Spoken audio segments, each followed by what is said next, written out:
Welcome to New York's number 2 sports show. We have ourselves a series preview. It's for the American League Division Series, the ALDS, Yankees versus the Kansas City Royals. I don't think anyone would have predicted that going into the season. Kansas City definitely one of the main surprises of the 2024 campaign. And they were coming off of an 100-loss season and made the playoffs. That is not something that has happened much. I think there was a stat. It's either the second in Major League Baseball history if that's happened, or at least in recency. The other being the Marlins in 2020, and that's really, there's a caveat there. That was a shortened COVID season, so completely different. Kansas City deserves full credit for everything that they've done, and they knock off the Baltimore Orioles in Baltimore in the best-of-3 series, winning games 1 and 2. And that's been a theme. A lot of thoughts, for sure, that I'll explain just overall in terms of the baseball landscape and what's to come for this Yankees-Royals series. But, yeah, as I'm recording this, 3 of the 4 series are over. The only one that remains is Mets-Braves Game 3 in Milwaukee. But we've seen that these best-of-3 series, typically they're done in 2 games, and a lot of them by the road team, and the American League is all set. It's going to be the Yankees versus the Royals and the Guardians versus the Tigers.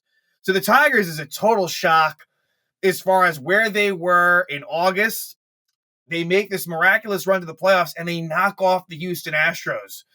So as far as the path of the Yankees on paper, it's definitely less imposing than it's been in recent times.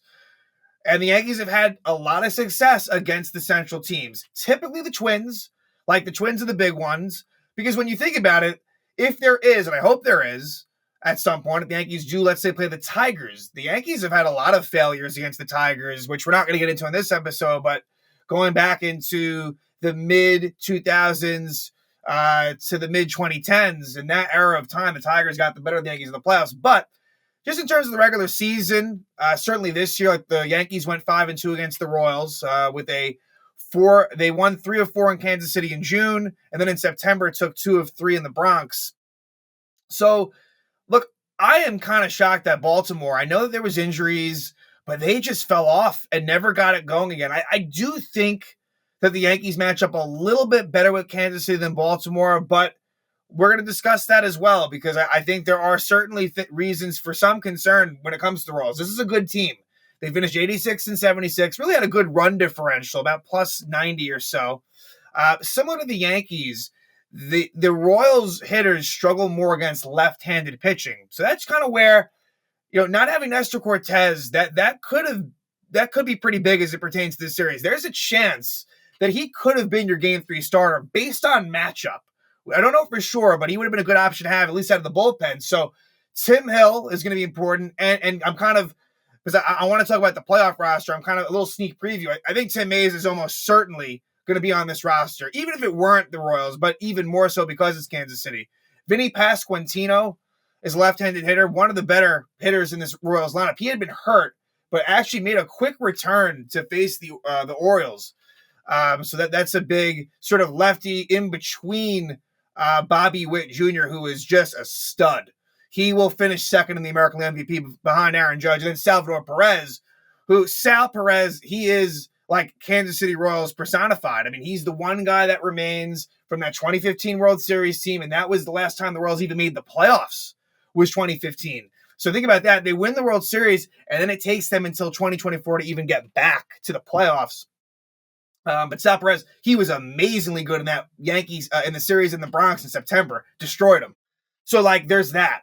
But yeah, I wouldn't take this Royal team lightly. The fact that the Orioles are out and the Astros are out, that's big. That is, and there was a part of me that, more so in the Astros case, that would have liked to have, if you could script it up, right? I think, not that this would have happened, but I think the way to have it be sort of the most, I don't know if interesting is the right word, and I'll just take wins any way I can get them, but beating the Orioles, Astros, and let's say Dodgers, that would have been sort of the coolest sort of thing if you told me that they won. But that's the thing, let it be whatever the best matchups are. The Yankees really come in as a very heavy favorite in terms of Vegas odds. I don't quite agree with how much it is. I mean, I'm seeing Yankees minus 240 in some places. I don't agree with that.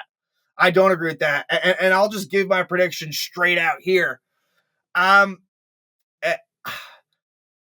I'll say Yankees in 5, which really is not like any type of bold prediction. Could I see Yankees in 4? Yes. Could I see the Yankees losing this series? I certainly could, but I would. That's my guess. I think Yankees in 5 because here's the thing: Kansas City has a really really nice rotation. As far as the Yankees rotation goes, Cole in game 1, Rodon in game 2. That's been announced. We already know that. But for game 3, it's either going to be Luis Gil or Clark Schmidt. I'm fine with either of them. I got to say, I think Schmidt would maybe be my preference. But then again, hey, when it comes to Luis Gil, like this guy is capable of being an absolute dominant stud. And so in some ways, like if you're up, I don't know. The thing is, they're probably going to make the call after game 1. I don't think they're going to make it before the series, but I think they're going to see how game 1 goes. Then I think they'll make the call as far as the game 3 starter. I still tend to think it's going to be Gil, but the fact that they flat out said, like, it could still be Schmidt, you never know. It's one of those things, like, the Yankees are up 2-0. I might be then more inclined to go with Gil, but if it's 1-1, I don't know, I might go Schmidt. And if they're not going to do it based on that, like I said, they're going to announce it before game 2. But for me, there's just a little bit more, like with Gil, there's extremes. With Schmidt, I think that, you know, sure, the highs may not be as high as Luis Gil, but I don't think the lows will be as low as what it could possibly be. Back to Kansas City, though. A big strength for the Royals is the fact that they have. Now, the order of it is not going to be what I'm giving you right now, but this is their top 3. Lefty Cole Ragans, righty Seth Lugo, and righty Michael Wacha.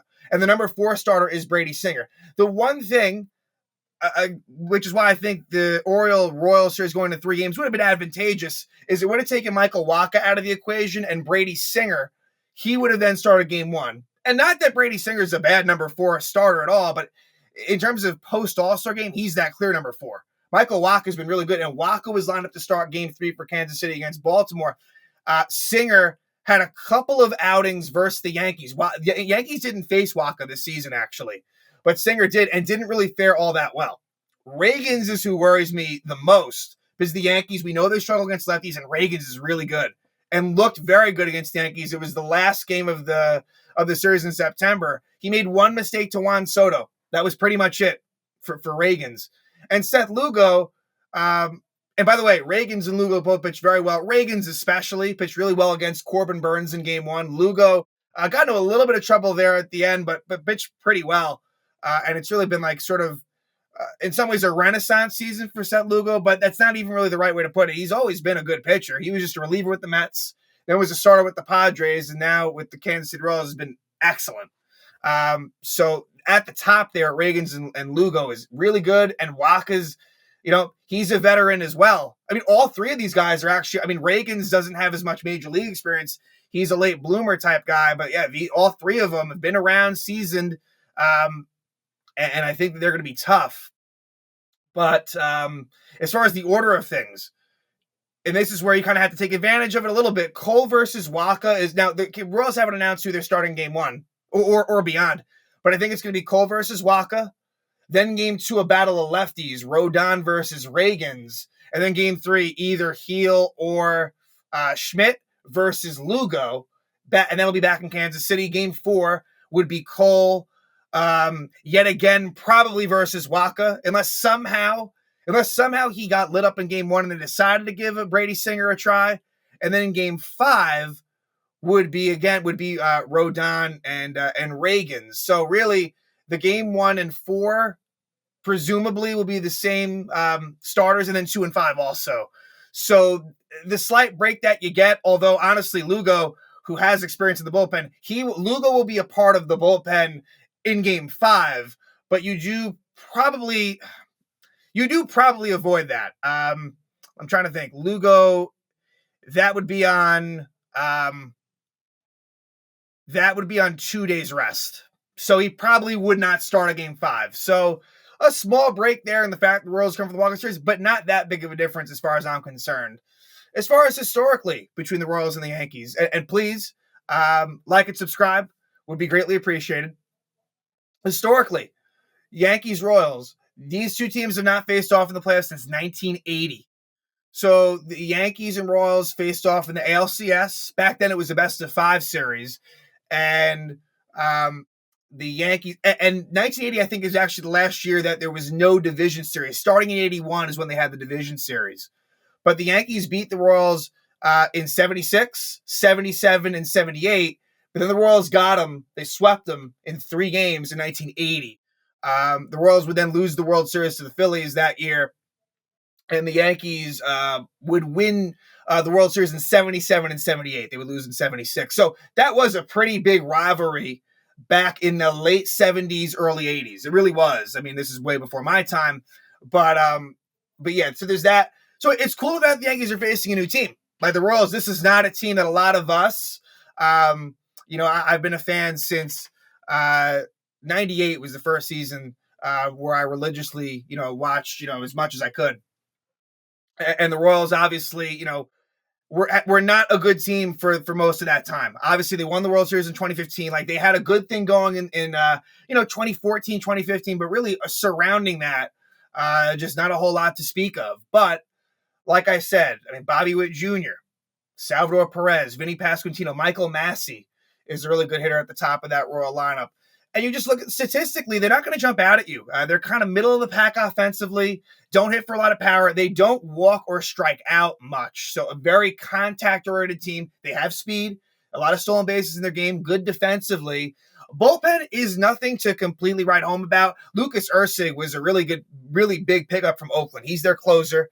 It seems like Chris Bubich, the lefty, just based on these Oriole games, he seems to be like the 8th inning guy. There's John Schreiber, who was with the Red Sox, who has a pretty big role in that bullpen. Serpa, the lefty. So guys are performing, but I would say that their bread and butter, it's more that rotation. That's really where it starts and ends. So if the Yankees, not the Yankees bullpen doesn't have question marks of their own, but if the Yankees can at least, get out of that, keep it close and go to the pen, that should serve them well. It certainly did at Yankee Stadium. It really did, especially that game 1 that the Yankees won. The game where Austin Wells had that big 3-run homer in the 7th inning, that was really in part to the Yankees getting to that pen. So as far as former players on each side, based on, I'm pretty sure of this, based on the Royals wild card roster, no former Yankees, no players that ever spent any major league time with the Yankees. And with the Royals, not a whole lot of names, more than the Tigers. That's the thing. The Tigers roster is like just people you never heard of. The Royals, it's a little bit different. There's more, there's some veterans like Tommy Pham and Hunter Renfroe. Paul DeYoung, I believe, is on the roster, although didn't really see him at all in the that I can remember in those 2 games against the Orioles. But they have some other people too that have been around. So I wouldn't to describe the Royals as a young team, I don't think would necessarily be true. Although, I mean, Bobby Witt Jr. is maybe the brightest young star in the game. So that's the thing. Like, you can't let him beat you. I mean, it's Vinny Pasquantino, Sal Perez, and Bobby Witt are the really big ones. So the core is strong, but surrounding that, it's certainly workable. But, some pesky hitters nonetheless. Kyle Isbell comes to mind. MJ Melendez. There's some guys that can do a little bit of damage and get on. They're not a team that walks a whole lot, but they can use their speed if they get on. But yeah, as far as the Yankee postseason roster, I think what's going to happen, and let's discuss this. 26-man roster. I think for this round, I think you're likely looking at 14 hitters and 12 bench spots. The way I have this is this. I think there's one spot that's very much up for grabs. Now, I'm going about this assuming that Jake Cousins is on the roster. If he's not, then that kind of opens the door for another reliever pitcher to get on here. But I'm going to go about it as if Cousins is on. I'm going to go about it as if Rizzo is off. And so Ben Rice takes that Rizzo spot. Now, look, those 2 things, we don't know for 100%. There is maybe the smallest of chances that Rizzo's on. Again, I think it's unlikely. And for Cousins, if things go wrong in the steps that he's taking, he could be off the roster. But if we go based on that, I think, because for a while I was unsure about Trent Grisham. The more I think about it, I'm almost certain Trent Grisham will be on this roster in a way as your 14th position player, right? So You got your 9 starters. And for now, this isn't what I prefer. I'd prefer Oswaldo Cabrera to be the first baseman. Let's just for now, for this exercise, say Ben Rice is the first baseman. And let's also say for this exercise, let's say it's Verdugo in left. Again, I can't quite tell what it'll be. So let's say Verdugo in left, Rice at first. And me personally, I would prefer Oswaldo at first and Dominguez in left. But now your bench, it's Trevino as the backup catcher. It's Dominguez. It is Oswaldo. It's John Birdie. And then it's also Trent Grisham. Now, if they were to carry 15 position players, Duke Ellis, he would be the one. Don't rule out Duke Ellis as a possibility as a pinch runner. I tend to think that they won't do it, but that would be the one if they do. 15 hitters, 11 pitchers. So I had 14. The 12 pitchers, pretty simple. It's one spot that's up for grabs. I think Tim Mays is number 11. I think he is. You have those three. They have the 4 starters I mentioned. Oh, yeah, I didn't finish the thought before as far as the former Yankee Royal thing. There are 2 Yankees that spent some time with the Royals. Tim Hill, he was drafted by the Royals and spent the first 2 years of his career with them. And Tim Hill, I really think that he's going to play a pretty big role in this series, actually. So Tim Hill, and then Luke Weaver. Luke Weaver, who now is kind of the closer. He spent the 2022 season, and he really did not pitch well at all. Like, that was kind of a low point in Luke Weaver's career. He spent some time with the Royals. So those 2. So nothing too notable on that front. But, for the pitchers, like I said, it's those 4 starters that I had mentioned, plus Luke Weaver, that's 5. Clay Holmes is 6. Tommy Kahnle 7. Jake Cousins 8. Ian Hamilton 9. Tim Hill 10. Tim Mayza 11. And so number 12. Right now, I'll say it goes to Mark Leiter Jr., and in part, I almost feel like it's because, Cashman acquired him. He doesn't want to totally, bail on it. But that's the tough one, right? It's really between Mark Leiter Jr., Marcus Stroman. I just don't think there's any use for Marcus Stroman. So it's really between Leiter Jr., Marcus Stroman. As far as a couple of the pitchers that come to mind that maybe have an off chance of getting on there would be Cody Poteet and Clayton Beeter. But I wouldn't think that'd be the case. And then also, like I said, Duke Ellis. So those would be the ones. I think it's one spot. I think Tim Mayza is kind of securely on there. And so, yeah. So, again, I don't think there's going to be a whole lot of controversy that comes from the roster. Again, we're really talking about just the last piece. More of the big thing would be, what is the statuses of Jake Cousins and Anthony Rizzo? I'll say Cousins on, Rizzo off. Again, Nestor Cortez is a big loss here. I think he would have been useful, hoping he somehow makes his way back. But yeah, it's going to be interesting for the Yankees. You're going to want to try to, again, the Yankees don't really have many lefties in their whole pitching mix.